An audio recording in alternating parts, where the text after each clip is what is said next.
Okay, so hey guys, and welcome back to another Axel 72 video. In today's video, I'm doing something a bit different. I'm doing my first ever joint prediction collab, and I'm here with the weekly, the fight show, and I'm here with Ola. How are you, lad? Yeah, man, I'm good, man. I'm good. Thank you for having me on. It's a pleasure to be on your platform. Yes, it's a real pleasure to have you on. I've seen you around the space doing your interviews and previews for fights, and they are all very impressive. Thank you very much, sir. As is your platform, I've seen all the work you've been putting on in sports in general, because you do cover a lot of sporting events, football, boxing, MMA. So very impressed with your work, and yeah, keep at it, keep doing it, and we're here to show love for the sport that we all love. So yeah, Yeah, definitely. keep Thank you doing your for the thing. kind words, by the way, mate. And Yeah, man, you're welcome. so if you're new around here and you haven't yet subscribed, please do so. Like it if you do need like a video, and we'll get straight on with this prediction. So I'm gonna speak just a little bit about last week's things. So obviously it Yes. was Garn versus Tuivasa. What was your thoughts on that fight? Um, I was really impressed. I was really impressed with Gan. We know what fighting in your backyard, the kind of pressure that it can put on fighters. If you remember Gan's last outing before he faced Ngannou, Derek Lewis was fighting in Houston. He was fighting in his hometown, and Yeah, Gan went over there and put it on him in his backyard. And if you listen to the press conference from Derek Lewis after that, he did say, that home pressure really got to him. And yeah, definitely. there's not many fighters that can, really do it in their own backyard without that pressure really getting to them. We see what happened with Anthony Joshua, Yeah, yeah, on the first fight with Usyk, doing it in his own backyard over here in London, and he lost his titles. yeah, There's the extra pressure fighting in your backyard that I think a lot of fight fans don't appreciate. So when you see Gan go out and perform the way he did, in front of everybody, it's it's it's wild. It's wild. yeah, And to see how calm he is as well. yeah, yeah, And to put someone like Bam Bam away the way he put Bam Bam away, yeah. I was really impressed. And Bam Bam's got heavy hands, Yes. and Gan said as much. He knocked me out and woke me back up. Yeah. So yeah, I love the card. I love that card, and yeah, congratulations to Sirigan, and commiserations to Bam Bam, because Bam Bam is a fan favorite as well. When you look at his walkouts, Yeah, his yeah, definitely. shoeies, all of that stuff, we love all that stuff. Yeah, definitely. And I mean, yeah, like you said, it was a mental fight and a very entertaining fight. But in the end, you could see the kind of clear, in a way, skill gap between Garn and Tuivasa, and the fact that Tuivasa can't quite step up to where Garn is at the moment. And so it's kind of leads me on to, where does Garn go next? Does he go straight back into a rematch with Ngannou, or is there any other options? Um, I mean, Ngannou is the only option for Ghana at the moment. He's number Yeah. one, anyways. So when you look at the rankings, he's top of the rankings. Yeah. He's number one. John Jones, talking about the heavyweight. John Jones is taking time out to try and Yeah. bulk Yeah. up, and and try and raise maybe some of the power to be able to compete in that division, because we're seeing what Santos did to John Jones, even though he didn't Yeah. win the fight. I think in recent times, he gave John Jones probably his hardest fight. Yeah. Yeah. Some people say Santos won that fight, and that's where two busted, ACLs as well. He lost both of his knees in that fight. Yeah. Um, so, and we know Santos carries a lot of power. He knocked the gum shield out of John Jones's mouth. So John Yeah. Jones going to the heavyweight. Those guys, It'll be I tough. mean, they carry a lot of power. We know John Jones has got chin. I love his chin. I love his skill set. I think his skill set is right up there with anybody that's up there in heavyweight. And Definitely. if the fight that I'd be interested in seeing, even though I think Cyril Gane is really looking at uh, um is really looking at Francis Ngannou. The fight that I would like to see is not even Stipe and John Jones because of the cerebral way that Gunn fights and John Yeah. Jones fights. To me, that would make an incredible matchup. Yeah, And definitely. they both got the same body type, almost the same skill sets.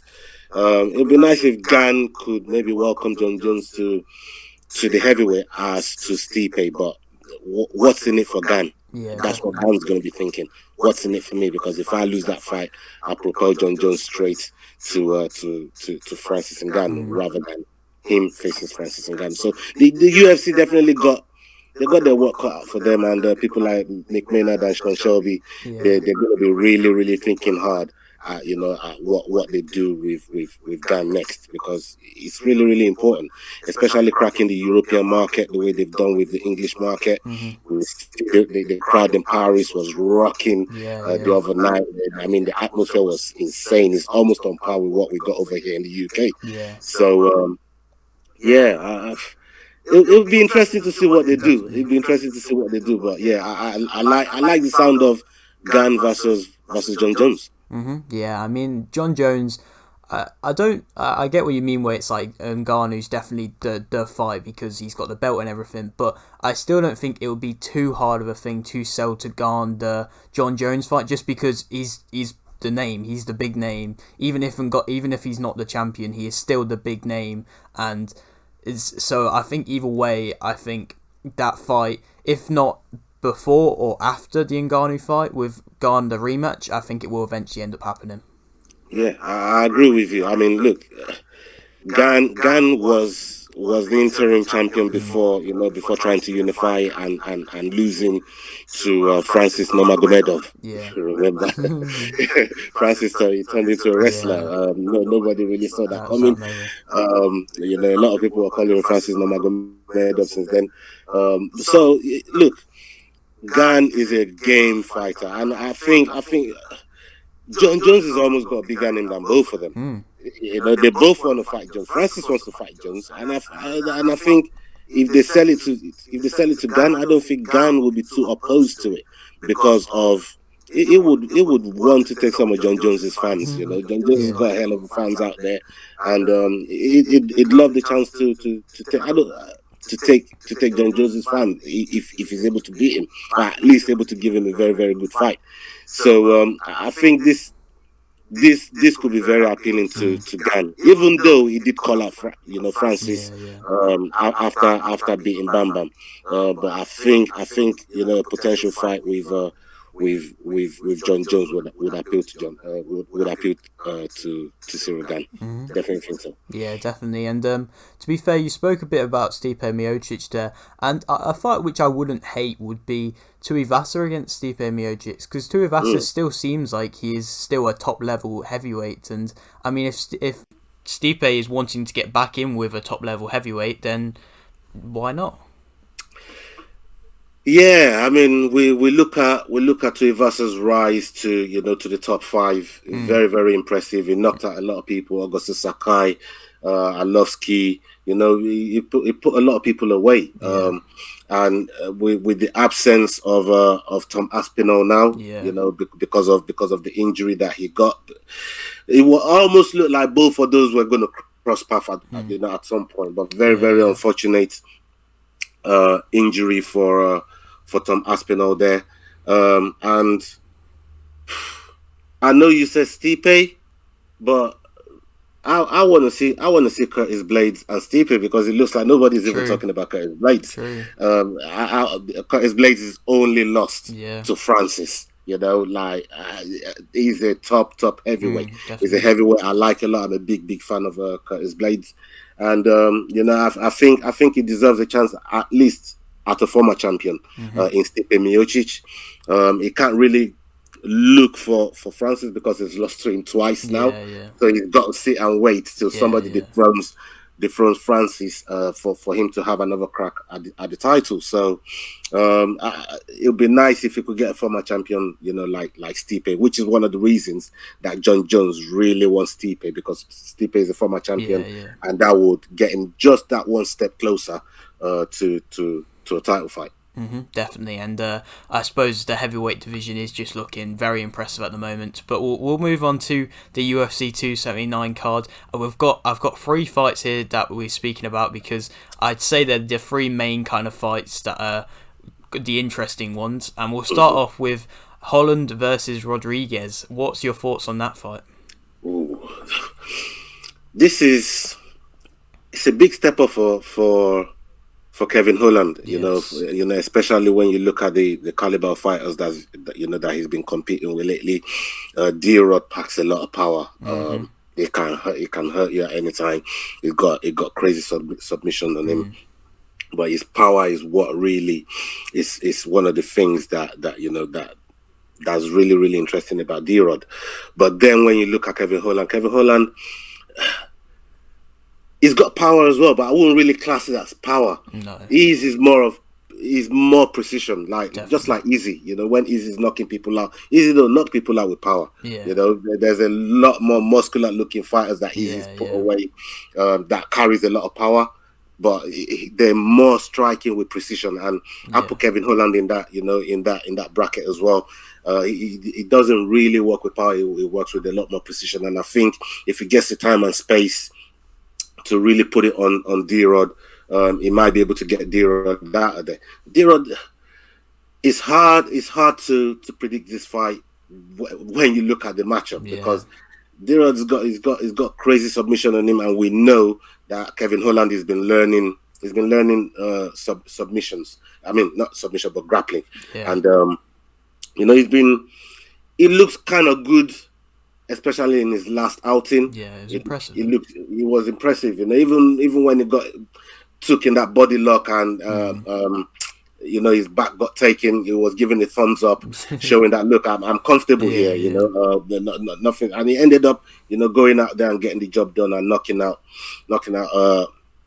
his opponent. So look, Kevin Holland, he's been around for a long time, and I'm going to give him the benefit of the doubt to continue his streak. And I see Kevin Holland's hands getting raised here. Yeah, and I mean that's similar to what I was saying. My prediction is a Kevin Holland win as well via decision, not getting a stoppage, because I think he will just slowly wear him down. And I think Rodriguez, if he can go past Rodriguez's like first round kind of craziness that I'm sure he'll come out with, then I think Holland will be able to just wear him down and keep going, and then eventually get a possible split decision or unanimous decision win. Yeah, look, Kevin Holland surprised everybody in his last fight, Definitely. By winning with a submission. No, but I didn't see that coming. I just thought his grappling got better. Then he went and shot everybody up by submitting Tim Means, and Means is by no means a slouch. Definitely. He's been around for a minute. So to do that and win in that sort of fashion, definitely shows that Kevin Holland is learning from the best. We could see him taking advice from Khabib when Khabib was sat next to Dana, and he's since been invited to the AKA gym where he's now been learning a new facet to his game, and adding more layers to his game can only benefit him. So there's a lot of things that Kevin Holland could do here to surprise us, but we've both gone for Kevin Holland, and there's a reason for that. We think he's capable and more than has a skill set of getting the job done. Yes, definitely. And so we'll move on to the co-main event, which is Ji Liang versus Ferguson. What's your thoughts going on into this fight? It's a bit of a strange matchup, but what's your thoughts going into it? I mean, first of all, let's speak about Tony Ferguson. Tony Ferguson and that fight he had, the last fight with Chandler, and Chandler putting him away with such a impressive front kick to the chin and face planted Tony Ferguson.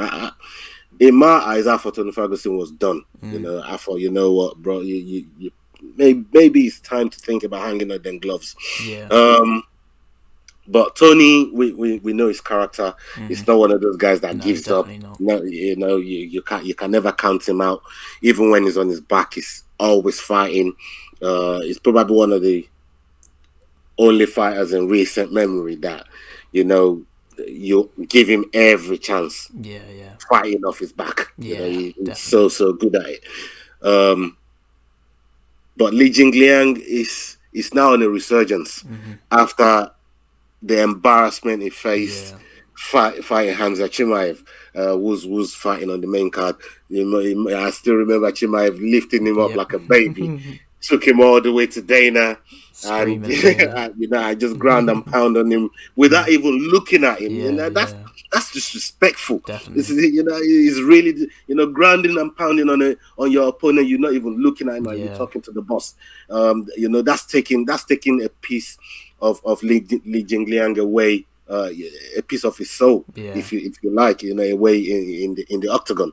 But Li Jingliang has come back in a very very impressive fashion, Mm, and to prove himself and redeem himself from that embarrassing fight against Muslim Salikov, that was a and good fight. Um, Salikov is gone out there, and he tried to put it on Li Jingliang, Yeah, didn't yeah, didn't work out, and Li Jingliang ended up finishing him. So I think he's going to want to step on the gas, knowing that Tony Ferguson has not only left 155 but coming to 170, yeah, where there's potentially more power, and we saw the way he got finished in his last fight. So I don't think this is a good move for Ferguson, but he's between a rock. He's stuck between a rock and a hard place. He can't go down yeah. to 45, No. and 70 is the next place you could go to Yeah. if you want that fresh coat of paint. Yes. So to say, if you want that new look, 70 is probably the place to go to. But Mm. find someone like Li Jingliang that's he's got so much power. He's going to smother him. I don't know for Ferguson. It's a tough one. What do you think? Please tell me what you think. Well, I mean, I've kind of gone a different bit of a route. So you've been a little bit like against Ferguson. I mean, I've looked at his past fights. I mean, Oliveira, Gaethje, Dariush, Chandler. That's his last fights. They've all ended up in defeats. But that's a mental run. Like they are all like great fighters, and even against Chandler, like he was looking good. He wasn't looking terrible. It's just when he got hit with that shot, it just was that good of a shot. And I think that could have happened to anybody. I don't think that was just because Ferguson put himself in a bad position or anything like that. So, I mean, I've gone with a Ferguson TKO in round one because I think he's gonna go out there, going to prove a point, and just go crazy at the start. And I think Li Jingliang will not kind of expect him to do that. I like your take, and I wish that for Ferguson Mm, because he's. I mean, for a long, long time, if Khabib wasn't the champion, Ferguson was certainly the best at 155 for a long a period of long time. time, and they just couldn't get that fight Yeah, it was a between him shame it and didn't and, happen. and Khabib together to really, really see who the best was out of the both of them. But both of them really, really, they ran that division for a long time. You go and look at the people that Tony Ferguson was destroying: Kevin Lee, Cowboy Cerrone. I mean, you look at the pictures of all those Yeah. bloodied up faces and what Tony Ferguson was doing to these guys at the top level. So is that a tough run? Mhm. With those guys that you mentioned, with Oliveira, with Darush, with Justin Gaethje, and all these guys are championship Yeah, level definitely. fighters. These guys are top, the title contenders, if you Mhm. like, and they're as dangerous as they come, all of them. Definitely. And there was one time even Islam Makhachev was calling him out, Yeah. and he wanted a piece of him, just to have that name Tony Ferguson on his resume as well. He's a name that everybody wants. Mhm. So I hope for his sake, I mean, and for everything he did for the sport to really go out there and end this run. I just think it's just a harder challenge going to 170 Hmm. and facing someone like Li Jingliang. That guy is strong. He smothers you. He's called the leech for a reason. You know, Yeah. he just sticks on you. But you know, Ferguson is the type of fighter that will welcome that as well. If we wanted to go into the grappling, into grappling, and I wouldn't be surprised if Ferguson pulls it off. You Now never you know. mention it, you Same. know, I'm thinking about it, and yeah, that's not a bad call from you. I wouldn't be surprised if Ferguson pulls it off. Just think it's just the power level and you know the way Ferguson got knocked out in his last fight that's really stopping me from going all in on Ferguson there and maybe leaning towards Li Jingliang. But yeah, I think Ferguson got a chance. Now Hmm. you mention it. No, it's good that we disagree on predictions a bit because then it makes it more interesting. Oh And yeah, so we'll move on now to the main event. And I mean, to be honest, I don't really know if we're going to disagree on these predictions, but we'll speak about it. So what's your thoughts on Diaz taking this fight as possible his final last UFC fight? I think Diaz is a very, very smart individual. Mm, Very smart. He's been in the game a long a time, long time. and he knows how the UFC works. You know, this could be his last fight, but Mm, who says, you know, he won't resign again? And you never know. everything that we've seen leading up until this point is all brickmanship. You know, Mm, is all uh playing poker, if you yeah, like. You know, yeah, I think it's going to blink first between him and UFC. But this, you know, they must have offered him a lot of money for him to definitely. take this fight in the first place. Because he weren't even looking at Hamza Mm, until Hamza, you know, really had that fight with Gilbert Burns. So we know that obviously with Kamaru losing mm, to Leon Edwards, we know that whoever wins this fight, which UFC is probably looking at Hamza, yeah, will get a title fight, right? yeah, But obviously, Kamaru losing that title, there's a chance of a rematch happening. yeah. So maybe Hamza, even if he wins this fight, might have to take a backseat. But with Nate might won. He might fancy his chances against Mm, Hamza, and you know I wouldn't totally write him off. He was getting his ass whooped for 24 minutes, and then he against put it on Edwards, Leon yeah. Edwards and gave him stanky legs. You know, Leon Edwards on that. You know, he was on the skates. Hmm. You know, just for that 1 minute there, and that 1 minute is what everybody remembers Definitely. from that fight, and Yeah. not giving Leon Rocky Edwards his due for whooping Hmm. on Nate for 24 minutes. He Yeah. really put it on Nate for 24 minutes. And, you know, the, the, the world is so crazy because that's Definitely. exactly what happened to him in the title fight against Yeah. Usman. And nobody really looking at, you know, what Usman did up until he got the head kick from Leon Edwards. Yeah. So this is why we love the sport, because anything can happen at any time in, you know, in the fight. I don't see Nate really doing anything to Hamza, but who knows? Who knows Yeah. in this sport? You know, I didn't see Pena really going to do Yeah. what she did to Definitely. Amanda Nunes the way she did it the first time. Who knows in this sport? So I'm not going to count Nate out, but I think Hamza definitely has way more of a chance of winning this fight than Hmm. Nate.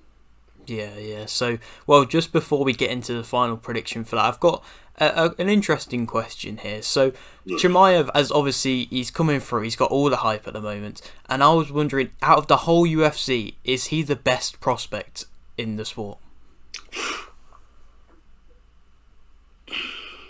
Because I was trying to think, and It's it might be. it's tough, but yeah, I can't.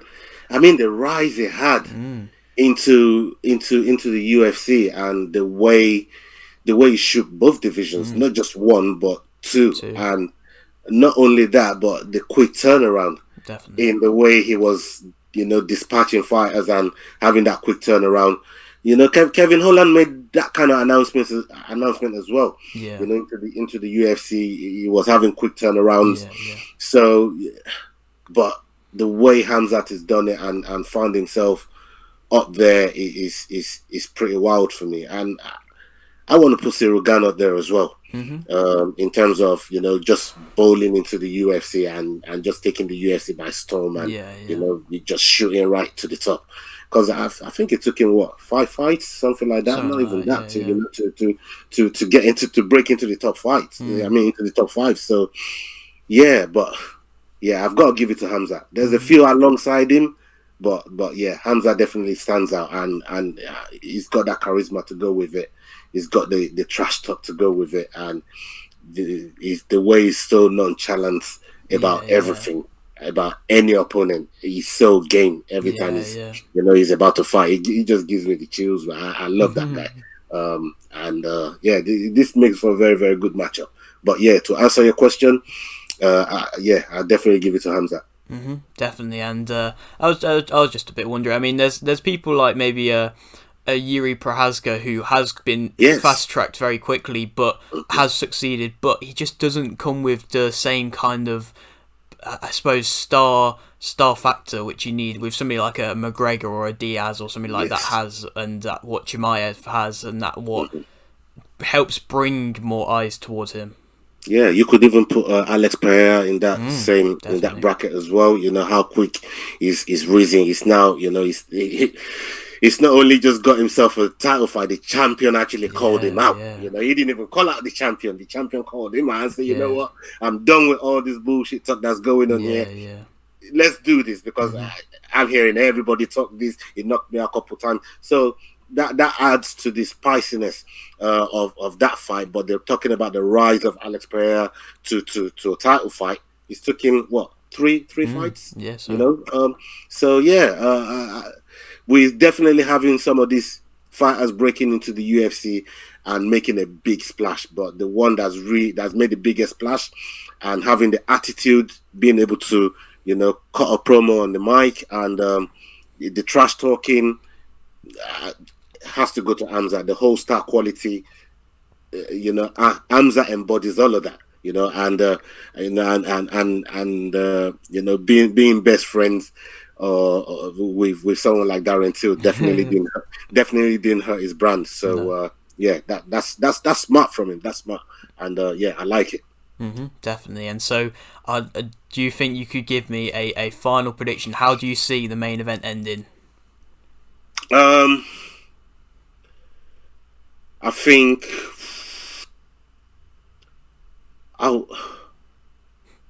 it's hard to say. It's hard to see Nate getting knocked out. So I'd say ground and pound. I'll say ground and pound. Third round ground and pound from Hamza. Probably a doctor stoppage, because let's not forget how much scar tissues that Nate is carrying on. On his face, the amount of war wounds he's carrying, and we saw what happened with him and Gamebred in that fight with what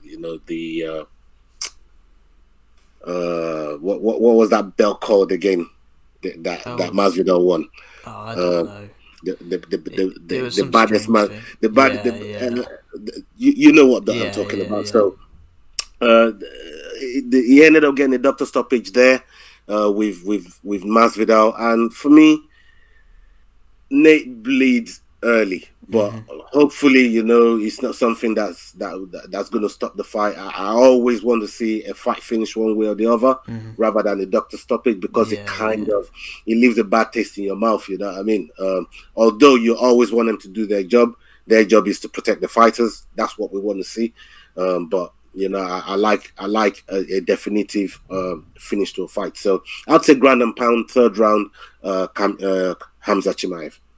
Great, and that is literally, well, I say ground and pound, but in round 2, I think it will just be that little bit earlier, just because I think Chimaev is at this current moment in time levels above Diaz, and so that's just kind of what I'm going for at the moment. But I've got a few lists of people here, and I mean, I know that there isn't obviously a lot of these can't really happen at the moment. You've said why for a couple of them, but I just kind of of possible next opponents for Chimaev in a way.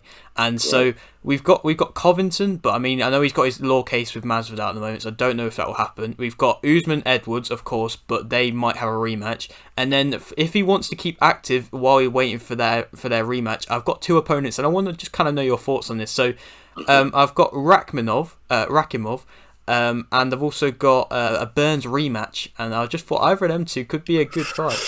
Oh, you got me on here, man. You definitely got me with those two names. Him and Shavkat has been a fight that, they've been going back and forth. Yeah. And, they're both undefeated in the UFC. Definitely. And I think Shavkat could, that would give him a fight. That's a great fight. Could it be too soon?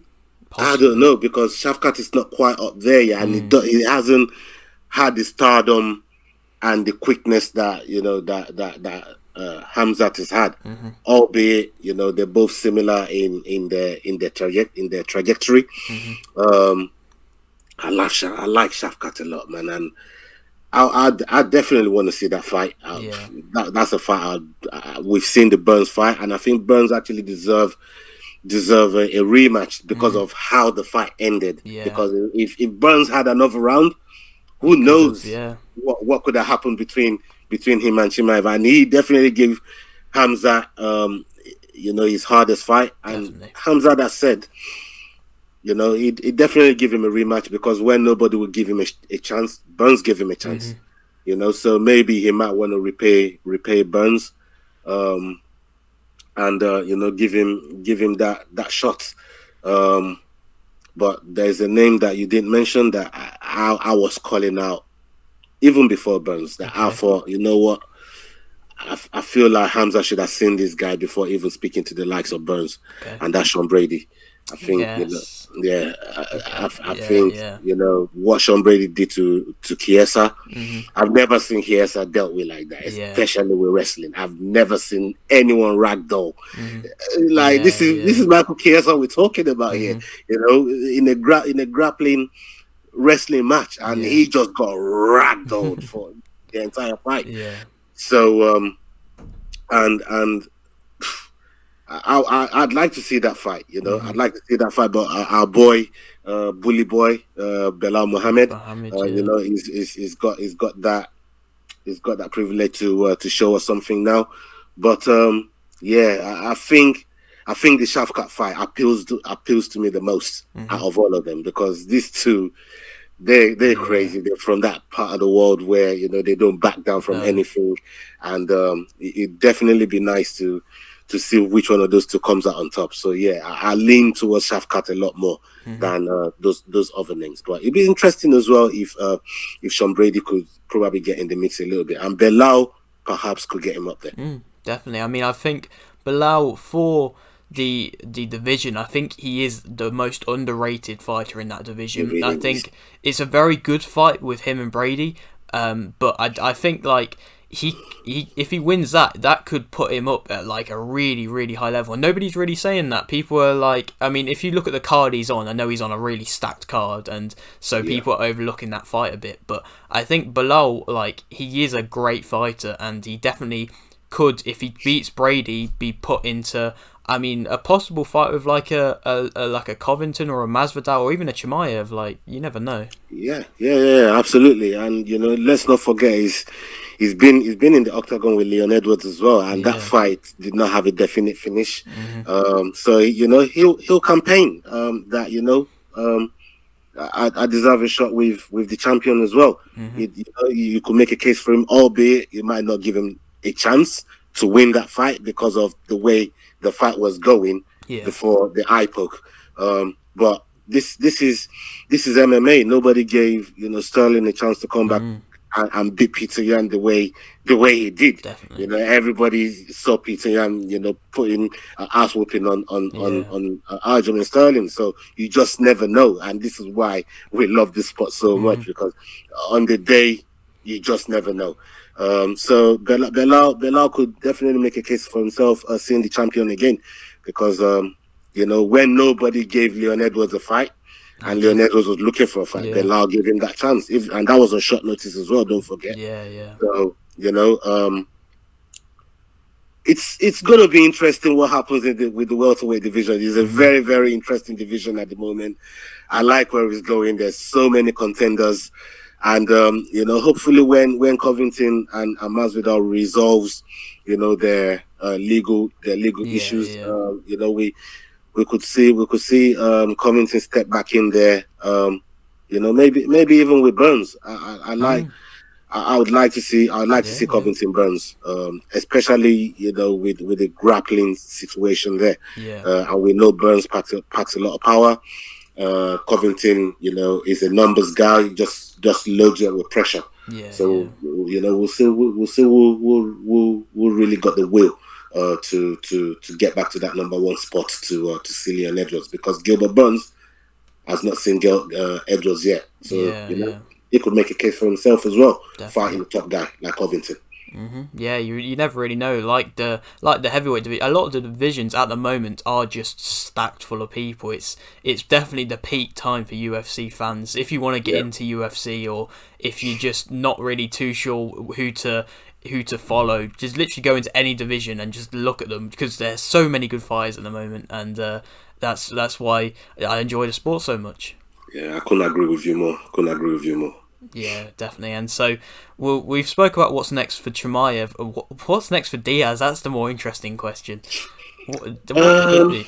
I mean, Diaz was looking at a Jake Paul sort of boxing from what the rumors that we were hearing. Obviously, Anderson Silva is now got a date with Jake Paul. So I think that was kind of what Jake Paul was looking at.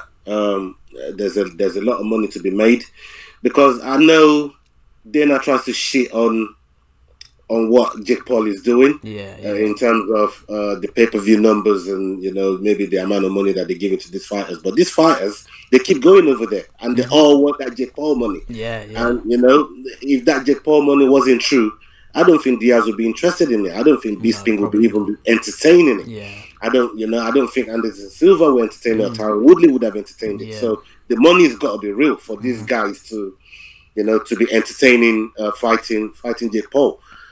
So I think that's probably what he's looking at. But who knows with Nate? Because Nate, if he does the unthinkable and beat Hamza, is in a very, very good position to negotiate another maybe 3-fight deal with the UFC, and he might want a championship run. He might want to put that in his clause. So taking this last fight just to keep the slate clean with the UFC, and whatever happens puts him in a stronger position, negotiating position with the UFC if he's able to pull out a win.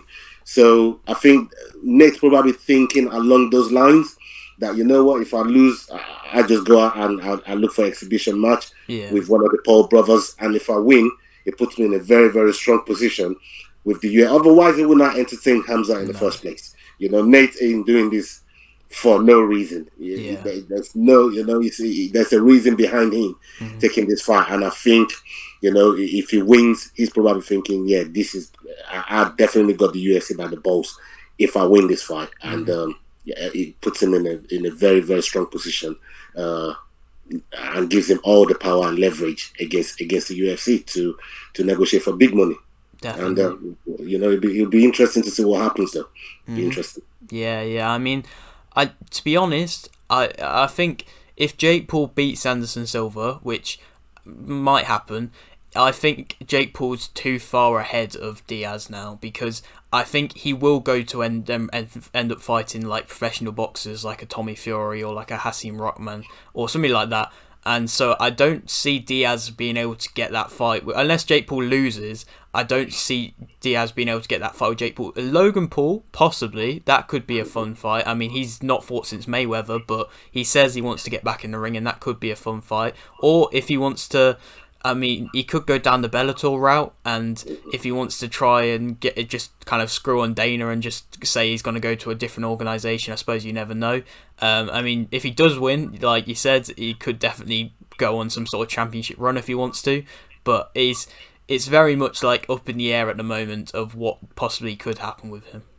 I agree with you, but the bit there with Jake Paul, and this is why I think Jake Paul, this fight with Diaz is not out of the realms of possibility for Jake Paul, because number one, Jake Paul wants to embarrass MMA fighters, so you could give him Brandon Moreno and Jake Paul will fight. Yeah, probably. Right, that's number one. Number two, Jake Paul, I don't have any proof. It's just my take and my opinion. I think he's on juice, so I don't think he's going to go and fight a proper boxer. Okay. In that way, because even Woodley at one point, was talking about getting drug tested, and Jake Paul wasn't having none of it, and that turned my antenna up straight away. That okay, Woodley's pushing for because he must have felt his power in the first place for the first fight. So he said, you know what, we're doing a drug test for the second one. Obviously, he avoided it, and we saw what he did to Woodley. So that just raised my suspicions, and I thought, okay, you know what, maybe, and I wouldn't put this past Anderson Silva as well. And I think that's probably why both of them are fighting. Both of them are probably going to be juiced to the gills. Who knows? So, I won't put it past it. That would make it fun. Because they're not under any commission. No one's really manning them. Nobody's testing them. And it's an exhibition fight. So, why not? So, that's why I think Jake Paul, and it's just my thought, just my take, I don't think Jake Paul is going to fight any proper boxer anytime soon, just because of look, Jake Paul is a very, very good boxer. He's been training for a long time. But I think his business model at this moment in time is going after MMA guys, not being regulated for drug testing, and he's making a lot of money doing it. So why change? And I think he's gonna be on that path until he can't. Until he can't anymore. And and as long as MMA fighters keep entertaining Jake Paul, he's gonna keep calling them out and probably gonna keep fighting them. Definitely. And I mean, did you have any thoughts on the Logan Paul possibly? Because I mean, he's been calling out Dylan Dennis, and I mean, Nate Diaz would be a better fight than Dylan Dennis. I like it. I don't dislike it at all. And Dana's even said he'll give Logan Paul a shot. In the UFC, if the opportunity arises, he didn't say I'm definitely gonna give him a contract, but if the chance arises and he shows himself, because he likes him, as opposed to his brother. So that wouldn't be a bad matchup between both of them. The only problem for me is I don't see Logan Paul doing anything in the MMA. It's just too much to learn too soon against someone like Dylan Dennis. Like, he get destroyed, man. But in boxing, Logan Paul definitely got a chance. He definitely got a chance, and but it's just where they both decide for the contest to go. I've been seeing someone like Shannon Briggs and Rampage saying, if I beat you on here, I'm willing to come over to the MMA to come into the octagon and compete with you. I've not seen anything from those two guys. They did a lot of talking. I was following it, and then it just petered out. I ain't seen nothing since. So I don't know what's going on there with Briggs and Rampage. But look, Logan Paul definitely would make a good matchup for Dylan Dennis if they did it in boxing. If it was MMA, Logan Paul has no chance. No chance. Definitely. So, I mean, thank you very much for coming on this channel to do the prediction, mate. No, thank you very much for having me, man. I enjoyed it. Thank you very much. And, I mean, this card might not be as stacked as a 280 card, but I think this one might be more interesting because there's just so much up in the air of what might happen if people get the wins. Like, if Li Jing Liang or Ferguson or Holland or like Chimaev or Diaz, if any of them get wins, it's all just up in the air. So that's why I was eager to do a joint prediction for this one. And sorry if I kept you for too long. I hope I haven't. No. You're all right, man. You didn't. I've enjoyed every minute of it, and hopefully we can bring you on our platform and do one of these as well, or maybe even have a recap on on the card that we've just seen. So down the line, definitely going to stay in contact with you, and we'll try and do something. Definitely. Great. Okay, well, if you're new around here and you haven't yet subscribed, please do so. Like the video if you do need like the video, and thanks for watching.